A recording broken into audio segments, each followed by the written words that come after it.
Pro paddler Tyler Brott raised a puzzling question on April 21 when he traveled to southeastern Washington and set a world record for the highest waterfall descent in a kayak. What is the official height of Palouse Falls? Brott pegged the vertical drop of the falls at 186 feet, but Washington State Parks lists the falls at 198 or 200 feet.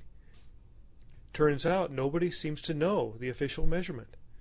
Palouse Falls may have its highest vertical drop in winter, when icy flash floods create high water in the river that pours into a relatively low pool below the falls.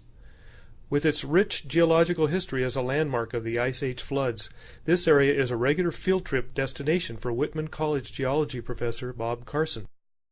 The students who visited the falls on August 18th came with surveying tools to measure the height of the falls.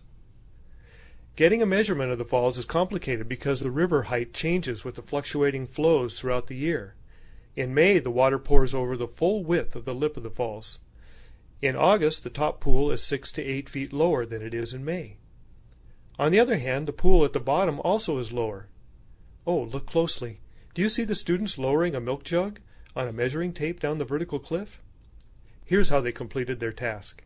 One group hiked past the Palouse River rapids visitors rarely see from the park overlook area. Soon they were at the fins of basalt columns near the top of Palouse Falls. The professor explained the plan, just a few feet from where the Palouse River becomes Palouse Falls. For safety, the students fastened on climbing ropes before going to the edge of the cliff. After taking a reading at the top with a surveyor's altimeter, Carson and a student quickly scrambled to the bottom of the falls, where they took more readings. They figured the plunge pool can be 6 to 8 feet higher during spring runoff. While the measuring tape was lowered down the cliff, students across the way at the visitors' overlook used a scope, level, and clinometer to take readings. Carson scrambled back to the top of the falls as the tape was reeled in. On the way back, he took another look at the gray rocks that indicate how much higher the river is during spring flows.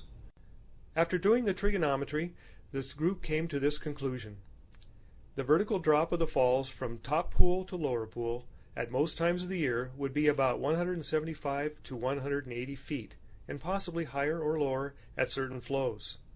That's as precise as we can be, Carson said. By the way, temperatures had soared by the time the students had completed their work, and they couldn't pass up the opportunity to cool off in the pool above Palouse Falls. This is where the kayaker had prepared himself for his record-setting plunge. Professor Carson reminded the students that the Palouse River is full of agricultural chemicals, but in the end he couldn't resist a dip in the murky water himself. With the heat bearing down, they headed back. They gave us reason to think that Palouse Falls isn't quite as high as we've been led to believe. But still, the falls are awesome, and plenty high enough for a world record kayak descent. This is Rich Landers for Spokesman.com.